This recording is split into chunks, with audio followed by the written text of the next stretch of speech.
नमस्कार, किसान समाचार में आपका स्वागत है। मैं हूं साइमा खान। सबसे पहले नजर हेडलाइंस पर। मत्स्य पालन पर WTO सम्मेलन अबू धाबी में संपन्न। भारत ने दोहराया अपना संकल्प, कहा कि मत्स्य पालन सब्सिडी पर किसी भी व्यापक समझौते में मछली पकड़ने वाले समुदाय के हितों और कल्याण का रखा जाना चाहिए ध्यान। किसानों से MSP पर गेहूं खरीद की तैयारी शुरू। राजस्थान में 2024-25 के लिए 10 मार्च से 30 जून 2024 तक किया जाएगा गेहूं खरीद का काम।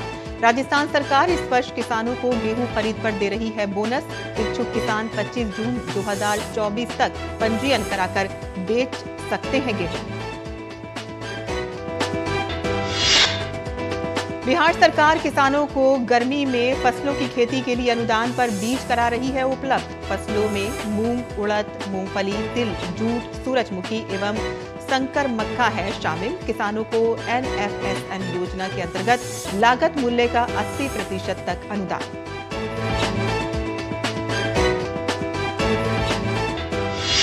सरकार फसलों की लागत कम करने और किसानों की आमदनी बढ़ाने के उद्देश्य से रसायन मुक्त खाद्य के लिए प्राकृतिक खेती को दे रही है बढ़ावा।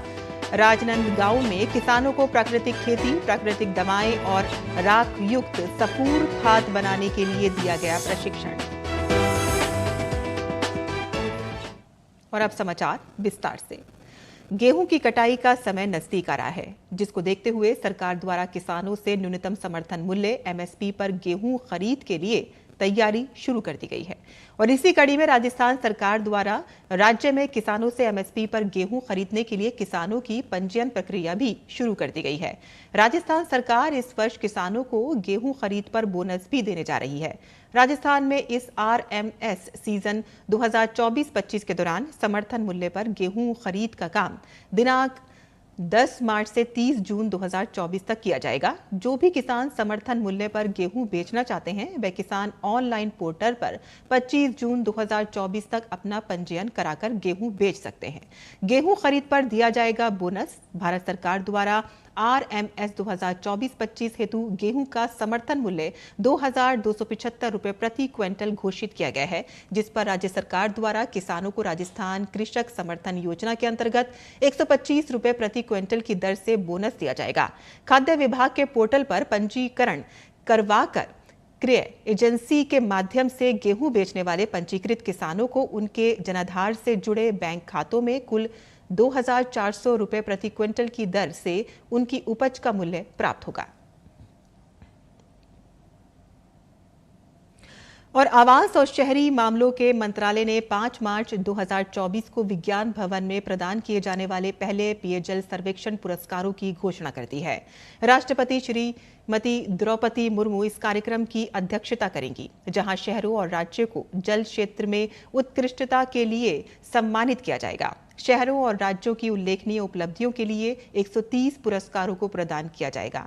ये पुरस्कार पेयजल स्वर्ण, रजत और कांस्य सिटी पुरस्कारों से लेकर विभिन्न श्रेणियों में दिए जाएंगे। 485 शहरों में 2.0 के अंतर्गत किए गए आकलन में विभिन्न मापदंडों को शामिल किया गया, जिसमें पहुंच, कवरेज, जल शोधन संयंत्रों और घरों में पानी की गुणवत्ता और जल निकायों की स्थिति संबंधी स्थिरता, फिलोमीटर की उपलब्धता और जल शोधित उपयोग किए जाने वाले पानी का पुनः उपयोग शामिल है। शहरों को स्टार रेटिंग पैमाने पर 5 स्टार से लेकर 9 स्टार तक वर्गीकृत किया जाएगा, जो इन महत्वपूर्ण मानदंडों में उनके प्रदर्शन को समाहित करेगा। और इस मंच के माध्यम से उन लोगों को सम्मानित किया जाएगा जो अपने समुदाय के लिए स्वच्छ और टिकाऊ जल संसाधन सुनिश्चित करने में सफल रहे हैं। 1500 से अधिक पुरस्कार विजेताओं और प्रतिभागियों की मेजबानी करने के लिए तैयार ये भव्य कार्यक्रम न केवल उत्कृष्टता का जश्न मनाएगा, बल्कि ये अमृत मित्र पहल के शुभारंभ का भी प्रतीक होगा, जिसमें पूरे देश से विभिन्न स्थानों से महिलाएं SHG लाइव जुड़ेंगी। और फसलों की लागत कम करने और किसानों की आमदनी बढ़ाने के साथ ही आम जन को रसायन मुक्त खाद्य उत्पाद उपलब्ध कराने के लिए सरकार प्राकृतिक खेती को बढ़ावा दे रही है। और इसके लिए सरकार द्वारा कई योजनाएं चलाई जा रही हैं, जिनके तहत किसानों को प्राकृतिक खेती के लिए अनुदान के साथ ही प्रशिक्षण दिया जाता है। इस क्रम में कृषि विज्ञान केंद्र राजनंद गांव में किसानों को प्राकृतिक खेती के लिए प्रशिक्षण दिया गया। लगभग 100 महिला कृषकों को प्राकृतिक खेती पर प्रशिक्षण दिया गया। प्राकृतिक तरीके से दवाएं बनाने का प्रशिक्षण दिया गया। प्रशिक्षण में किसानों को रासायनिक खेती को छोड़कर प्राकृतिक खेती को अपनाने पर जोर दिया गया। प्राकृतिक खेती के मुख्य घटक जैसे कि बीजामृत, जीवामृत, पलवार, वापसा के बारे में जानकारी दी गई। किसानों को कृषि में बीजों के उपचार के लिए बीजामृत एवं मृदा में पोषक तत्व एवं उर्वरकता बढ़ाने के लिए धन जीवामृत व खड़ी फसलों में पोषक तत्व के छिड़काव के लिए जीवामृत बनाने की भी सभी प्रक्रिया का प्रायोगिक प्रशिक्षण दिया गया और साथ ही सफूर व जड़ों की मजबूती के लिए राख युक्त सफूर खाद बनाया गया। कृषि विज्ञान केंद्र में प्राकृतिक तरीके से कीटनाशक बनाने की जानकारी दी गई। प्रशिक्षण कार्यक्रम में किसानों को खेती में कीड़े बीमारी से बचाव के लिए निमस्त्र, ब्रह्मास्त्र, अग्निअस्त्र व मठा से उत्पाद बनाने की संपूर्ण विधि एवं उपयोग प्रशिक्षण दिया गया। मृदा की नमी एवं खरपतवार के नियंत्रण के लिए पैरा के पलवार का उपयोग करने के लिए किसानों को जागरूक किया गया। प्राकृतिक खेती से प्राप्त होने वाले उत्पाद रासायनिक मुक्त होने से मनुष्य के स्वास्थ्य में अच्छा बदलाव आता है। आगे बढ़ते हैं, जहां मत्स्य पालन सब्सिडी पर WTO मंत्री स्तरीय सम्मेलन मंगलवार को अबू धाबी में संपन्न हुआ। इन वार्ताओं में भारत ने अपने लंबे समय से चले आ रहे रुख को दोहराया कि जिम्मेदार और टिकाऊ मत्स्य पालन भारत के बड़े और विविध मछली पकड़ने वाले समुदाय को लेकर और प्रथाओं को अंतर्निहित एक अभ्यास है। इस संदर्भ में मत्स्य पालन सब्सिडी पर किसी भी व्यापक समझौते में मछली पकड़ने वाले समुदाय के हितों और कल्याण को ध्यान में रखा जाना चाहिए, जो अपनी आजीविका के लिए समुद्री संसाधनों पर निर्भर हैं। भारत ने इस बात पर जोर दिया कि ऐतिहासिक रूप से जबकि मत्स्य पालन क्षेत्र में सब्सिडी के कारण अत्यधिक शोषण हुआ है, विकासशील देशों और छोटी अर्थव्यवस्थाओं के लिए अपने मत्स्य पालन क्षेत्र को विकसित करने और विविधता लाने के साथ साथ अपने मछुआरों की खाद्य सुरक्षा और आजीविका सुरक्षा की रक्षा के लिए सब्सिडी भी महत्वपूर्ण है। ये वार्ता स्थिरता की अवधारणा से जुड़ी है और इस प्रकार मत्स्य पालन सब्सिडी पर कोई भी व्यापक समझौता सामान्य लेकिन जिम्मेदारियों और संबंधित क्षमताओं के सिद्धांतों पर बनाया जाना चाहिए और इसमें विशेष और उपचार के प्रावधानों को भी उचित रूप से शामिल किया जाना चाहिए, जैसा कि सभी WTO समझौतों के लिए होता है। भारत ने सदस्यों से कम 25 वर्षों की अवधि के लिए अपने EEZ से परे मछली पकड़ने या मछली पकड़ने से संबंधित गतिविधियों के लिए दूरस्थ जल मत्स्य पालन राष्ट्रों द्वारा सब्सिडी पर रोक लगाने का आग्रह किया। भारत ने कहा कि सदस्यों को टिकाऊ मछली पकड़ने और समुद्री संसाधनों के प्रबंधन पर बड़े पैमाने पर मछली पकड़ने के लिए सब्सिडी के हानिकारक प्रभावों को नजरअंदाज नहीं करना चाहिए।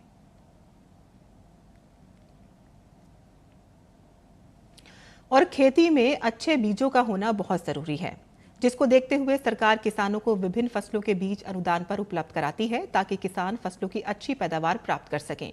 इसी क्रम में बिहार सरकार राज्य के किसानों को गर्मी के मौसम में विभिन्न फसलों की खेती के लिए अनुदान पर बीज उपलब्ध करा रही है। राज्य के किसान योजना का लाभ लेने के लिए कल तक ऑनलाइन आवेदन का आखिरी दिन था। कृषि विभाग बिहार सरकार द्वारा राज्य में किसानों को विभिन्न योजनाओं के तहत गर्मी के मौसम में लगाई जाने वाली फसलों पर अनुदान दिया जा रहा है। इन फसलों में मूंग, उड़द, मूंगफली, तिल, जूट, सूरजमुखी एवं संकर मक्का शामिल है। किसानों को NFSM योजना के अंतर्गत लागत मूल्य का 80% अनुदान या अधिकतम 110.80 रुपये प्रति किलोग्राम की दर से अनुदान दिया जाएगा। वहीं सरकार बीज ग्राम योजना के अंतर्गत किसानों को 60% या अधिकतम 48 रुपये प्रति किलोग्राम का अनुदान देगी। विभाग की ओर से मूंग बीज की अनुमानित लागत 146.50 रुपये प्रति किलो आकी गई है। किसानों को उड़द बीज पर लागत मूल्य 155.50 रुपये प्रति किलो पर 80% या अधिकतम 105.80 रुपये प्रति किलोग्राम का अनुदान देगी। वहीं मूंगफली की फसल पर सरकार किसानों को लागत मूल्य 129.50 पर 80% अनुदान या अधिकतम 103.60 रुपये प्रति किलोग्राम का अनुदान देगी और इसके अलावा सरकार किसानों राष्ट्रीय खाद्य सुरक्षा मिशन NFSM योजना के अंतर्गत तिल के प्रमाणिक बीज पर भी किसानों को अनुदान देगी। किसानों को जूट बीज की लागत मूल्य 145.50 रुपये प्रति किलोग्राम पर 50% या अधिकतम 72 रुपये प्रति किलोग्राम की दर से अनुदान दिया जाएगा। वहीं सूरजमुखी के बीज पर किसानों को लागत मूल्य का 649.40 रुपये पर 80% या अधिकतम 519.52 रुपये प्रति किलोग्राम का अनुदान दिया जाएगा। और इसके अलावा किसानों को संकर मक्का के बीज पर लागत मूल्य 137.50 रुपये प्रति किलोग्राम पर 50% या अधिकतम राशि 68.75 रुपये प्रति किलो की दर से अनुदान दिया जाएगा।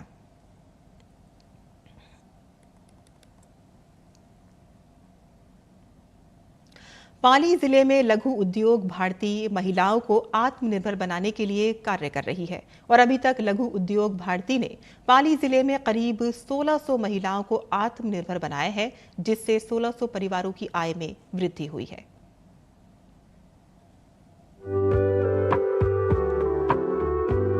देश में लघु और मध्यम उद्योग का सबसे बड़ा संगम लघु उद्योग भारती देश में महिलाओं को बढ़ावा देने का काम कर रहा है। लघु उद्योग भारती पाली में महिलाओं के लिए वरदान साबित हो रही है। महिलाओं को यहाँ प्रशिक्षण देकर आत्मनिर्भर बनाया जा रहा है। लघु उद्योग भारती की ओर से पाली जिले में महिलाओं को सिलाई मशीन का प्रशिक्षण दिया जा रहा है। प्रशिक्षण पूरा होने के बाद मासिक किश्तों में सिलाई मशीन भी उपलब्ध करवाई जा रही है, जिससे महिलाएं आत्मनिर्भर बन सके। सिलाई का प्रशिक्षण हमने जब प्रारंभ किया था तो अभी तक 1000 से ज्यादा महिलाओं को सिलाई का प्रशिक्षण हम दे चुके हैं। फिर इसमें ऐसी भी महिलाएं थी जो कारखाने में जाकर काम नहीं कर सकती है और उनको घर पे सिलाई मशीन की आवश्यकता थी, तो यहाँ ज्ञानचंद जी पार्क के सहयोग से 1600 महिलाओं को अभी तक हम घर पर किस्तों पर ये मशीन उपलब्ध करवा चुके हैं। लघु उद्योग भारती के इस प्रशिक्षण से करीब 1600 महिलाएं आत्मनिर्भर बनी हैं, जिनसे उनके परिवारों की मासिक आय में वृद्धि हुई है। आज महिलाएं घर बैठकर समूह बनाकर कार्य कर रही हैं। लघु उद्योग भारती के इस कार्य से महिलाएं न केवल आत्मनिर्भर बनी हैं, बल्कि उनमें आत्मविश्वास भी जगा है। आज सभी महिलाएं खुश हैं। उनका कहना है लघु उद्योग भारती के कारण वे आत्मनिर्भर बनकर अपने परिवार की मासिक आय में वृद्धि ला रही हैं। हमें लघु उद्योग भारती की तरफ से सिलाई सिखाई जा रही है। इससे हम आत्मनिर्भर बनेंगे और मैं पढ़ाई भी कर रही हूँ, साथ में सिलाई भी सीख रही हूँ। हमें निःशुल्क सिलाई सिखाई जा रही है। मैं अपना घर भी संभालती हूँ, पढ़ाई भी करती हूँ, यहाँ पे आके अपना टाइम देती हूँ और सिलाई भी सीखती हूँ। हमें जो प्रशिक्षण मिला है उनसे हमें सिलाई मशीन मिली है, तो हम अपने पैरों पर खड़े हैं। लघु उद्योग भारती की ओर से उपलब्ध करवाई जा रही सिलाई मशीन महिलाएं एक समूह बनाकर सिलाई का कार्य करती हैं। लाभार्थी महिलाएं घर बैठे सिलाई कार्य कर आत्मनिर्भर बन रही हैं। पाली में अब तक लघु उद्योग भारती की ओर से 1000 से अधिक महिलाओं को सिलाई मशीन का प्रशिक्षण दिया जा चुका है। वहीं करीब 1600 सिलाई मशीन मासिक किश्तों पर महिलाओं को उपलब्ध करवाई गई है। हमें यहाँ से सिलाई मशीन मिलेगी और हम उससे व्यवसाय करेंगे और साथ में मैं पढ़ाई भी करती हूँ। जो सिलाई मशीन भी मिली है उसकी वजह से मैं आज घर पे बैठ के रोजगार कर रही हूँ और अपने पैरों पे खड़ी हूँ। मुझे सिलाई प्रशिक्षण का प्रशिक्षण मिला है, तो मैं अपने पैरों पर अभी खड़ी हूँ। देश भर में लघु मध्यम और सूक्ष्म उद्योगों को बढ़ावा देने की दिशा में लघु उद्योग भारती एक महत्वपूर्ण कार्य कर रही है। इसके माध्यम से देश और प्रदेश में सूक्ष्म लघु और मध्यम उद्योगों को बढ़ावा देने, उनके संवर्धन, उनके संरक्षण की दिशा में लगातार काम हो रहा है। लघु उद्योग भारती सबसे बड़ा संगठन है, जिसके माध्यम से देश भर की लगभग 50,000 MSME यूनिट जुड़ी हुई हैं।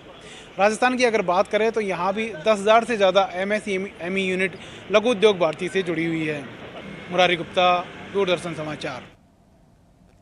और किसान समाचार में अब बात करते हैं मंडी भाव की, और आइए देख लेते हैं देश भर की मंडियों का भाव। ज्यादातर मंडियों में मंगलवार को मसूर का कारोबार नरमी के साथ हुआ, जबकि कुछ मंडियों में इस दौरान भाव में बढ़त देखने को मिली। एग मार्केट के मुताबिक उत्तर प्रदेश की आजमगढ़ मंडी में मसूर के सौदे सुस्ती के साथ हुए। यहाँ 26 फरवरी को इसका भाव 6,885 रुपए था, जो 27 फरवरी को 60 रुपए गिरकर 6,825 रुपए क्विंटल पर रह गया। राज्य की लखीमपुर मंडी में मसूर के कारोबार में नरमी देखने को मिली। यहाँ 26 फरवरी को इसका भाव 6,770 रुपए था, जो 27 फरवरी को 10 रुपए लुढ़क कर 6,760 रुपए क्विंटल रह गया। उत्तर प्रदेश की फतेहपुर मंडी में भी कमजोरी का सिलसिला जारी रहा। यहाँ 26 फरवरी को मसूर का भाव 6,910 रुपए रहा। 27 फरवरी को इसमें 10 रुपए की मामूली गिरावट हुई और भाव 6,900 रुपए क्विंटल रह गया। जबकि उत्तर प्रदेश की ही अलीगढ़ मंडी में मसूर के कारोबार में तेजी देखने को मिली। यहाँ 26 फरवरी को मसूर का भाव था 6,970 रुपए, जो 27 फरवरी को 10 रुपए की मामूली बढ़त के बाद 6,980 रुपए हो गया। दूसरी ओर घरेलू स्तर पर इस साल मसूर की रिकॉर्ड पैदावार हो सकती है। कृषि मंत्रालय की ओर से जारी तीसरे अग्रिम अनुमान के मुताबिक साल 2022-23 के दौरान मसूर की उपज 15,80,000 टन रहेगी, जबकि साल 2021-22 में ये आंकड़ा 12,69,000 टन था। यानी इस बार मसूर की उपज में 3,11,000 टन की बढ़ोतरी का अनुमान है। बात दलहन की पैदावार की करें तो घरेलू स्तर पर इस साल कुल दलहन की भी रिकॉर्ड पैदावार का अनुमान जताया गया है। कृषि मंत्रालय के तीसरे अग्रिम अनुमान के मुताबिक देश में साल 2022-23 के दौरान कुल दलहन की पैदावार 275,04,000 टन होने की उम्मीद है, जो पिछले साल के 273,02,000 टन की तुलना में 2,02,000 टन अधिक है।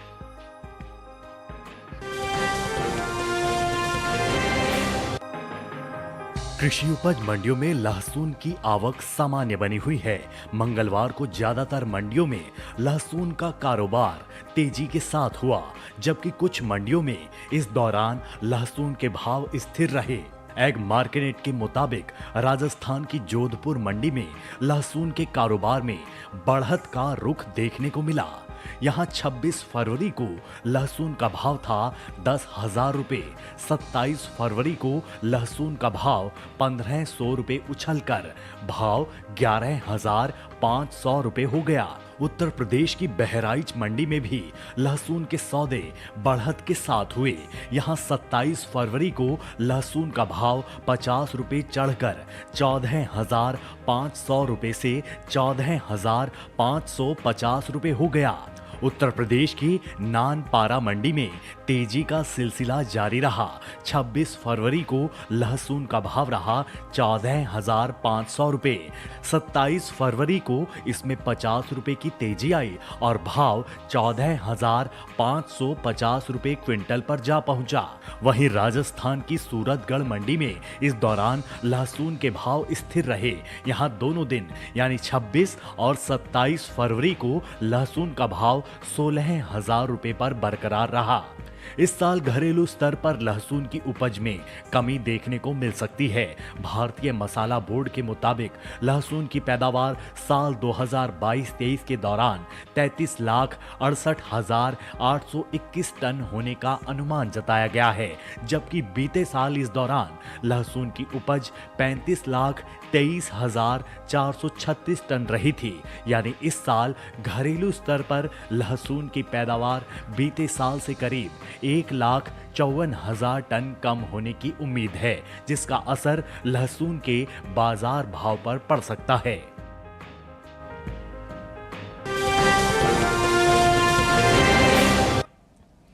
और मंडी खबर के बाद अब बात करते हैं मौसमी खेती की। किसान इस मौसम में कैसे रखे अपनी खेती का ख्याल, आइए देखते हैं।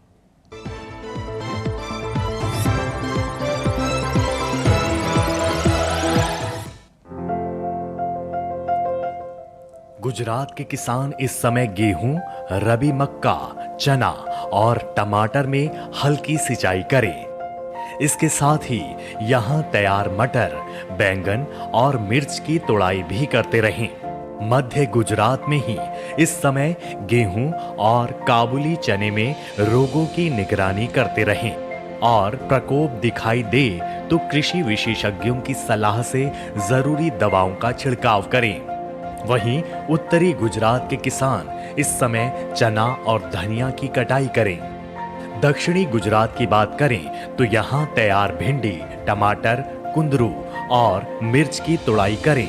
इसके साथ ही यहाँ जिमीकंद की खुदाई करें। दक्षिणी गुजरात में ही इस समय अरहर और काबुली चने को कीटों के प्रकोप से बचाएं। सौराष्ट्र और कच्छ के किसान इस समय रबी फसलों में हल्की सिंचाई करें, लेकिन यहीं लहसुन की अच्छी पैदावार के लिए इस समय सिंचाई ना करें। सौराष्ट्र और कच्छ में इस समय ग्रीष्मकालीन मूंगफली और तिल की बुआई करें। इसके साथ ही यहाँ भिंडी, तोरी, लौकी, करेला और खीरे की बुआई भी कर सकते हैं। वहीं पूर्वी हरियाणा में इस समय सूरजमुखी में सिंचाई करें। इसके साथ ही यहाँ ये मौसम सरसों में सफेद रतुआ रोग लगने का अनुमान है। ऐसे में किसान इसकी निगरानी करते रहें। पश्चिमी हरियाणा के किसान इस समय गन्ने की रोपाई कर लें। इसके साथ ही गेहूं की फसल में हल्की सिंचाई और उर्वरक डालें। दिल्ली में इस समय मूंग और उड़द की बुआई के लिए खेत तैयार करें।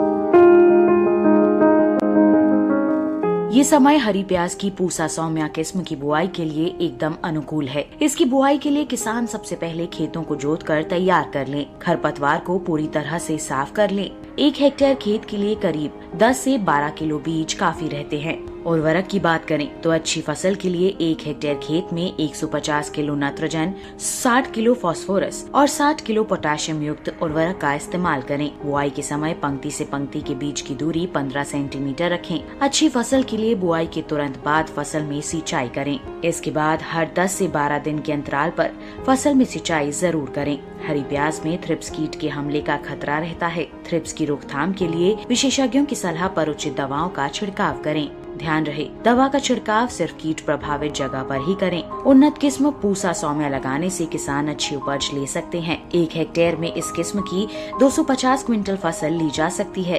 ये किस्म उत्तर भारत में लगाने के लिए काफी अच्छी है। पूसा सौम्या की खेती उत्तर भारत में दिल्ली और दिल्ली के आसपास के इलाकों में की जा सकती है।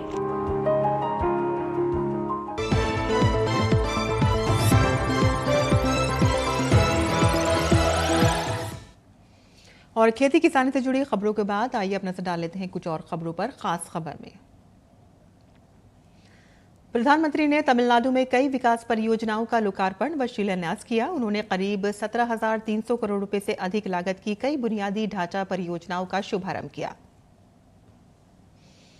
और हिमाचल प्रदेश में जारी राजनीति घमासान पर केंद्रीय मंत्री अनुराग सिंह ठाकुर ने राज्य सरकार पर हमला बोला है। अनुराग सिंह ठाकुर ने कहा है कि कांग्रेस ने हिमाचल के लोगों की अनदेखी की है। भाजपा नेता हर्ष महाजन ने हिमाचल प्रदेश की कांग्रेस सरकार के बहुमत पर सवाल उठाते हुए कहा है कि कांग्रेस अपना बहुमत खो चुकी है। उन्होंने कहा कि अब यहां भाजपा की सरकार बनेगी। बिहार के मुख्यमंत्री नीतीश कुमार ने मंगलवार को राज्य में करीब 903 करोड़ रुपए की लागत से 200 से ज्यादा परियोजनाओं का लोकार्पण और शिलान्यास किया। इनमें पटना चिकित्सा महाविद्यालय और अस्पताल का पुनर्विकास परियोजना के पहले चरण के तहत तैयार नवनिर्मित भवन भी शामिल है। छत्तीसगढ़ के दंतेवाड़ा जिले के किरंदुल इलाके में एक खदान में चट्टान का एक हिस्सा धंसने से 4 मजदूरों की मौत हो गई। किरंदुल पुलिस स्टेशन द्वारा मामला दर्ज कर लिया गया है और जांच शुरू कर दी गई है। भारतीय उपमहाद्वीप में ड्रग्स की अब तक की सबसे बड़ी बरामदगी हुई है। भारतीय नौसेना एनसीबी और गुजरात एटीएस के संयुक्त अभियान में 3,100 किलो ड्रग्स पकड़ा गया है। केंद्रीय गृह मंत्री अमित शाह ने मादक पदार्थों की दिशा की सबसे बड़ी ऑफशोर जब्ती करने पर एजेंसी को बधाई दी है। सोशल मीडिया प्लेटफॉर्म एक्स पर उन्होंने लिखा कि प्रधानमंत्री नरेंद्र मोदी के मादक पदार्थ मुक्त भारत के सपने को आगे बढ़ाते हुए हमारी एजेंसियों ने ड्रग की सबसे बड़ी ऑफशोर जब्ती की है। टीएमसी नेता कुणाल घोष ने कोलकाता में कहा है कि हमारा पूरा विश्वास राज्य पुलिस के ऊपर है। उन्होंने कहा कि शेख शाहजहां की गिरफ्तारी की प्रक्रिया चल रही है और जल्द ही वो कानून की गिरफ्त में होगा। सर्वोच्च न्यायालय के पूर्व न्यायाधीश एएम खानविलकर को लोकपाल का अध्यक्ष नियुक्त किया गया है। राष्ट्रपति भवन में ये जानकारी दी गई और न्यायमूर्ति खानविलकर जुलाई 2022 में शीर्ष अदालत में सेवानिवृत्त हुए थे। राजस्थान के महाजन फील्ड फायरिंग रेंज में भारतीय सेना और Japan ground self defence force के बीच संयुक्त सैन्य धर्म गार्जियन का 5वां संस्करण अभ्यास जारी। 9 मार्च तक चलने वाला यह अभ्यास एक केंद्रित प्रशिक्षण कार्यक्रम के लिए भारतीय सेना और Japan ground self defence force को एक साथ लाता है। और किसान समाचार में आज के लिए बस इतना ही। अनुमति दें। नमस्कार।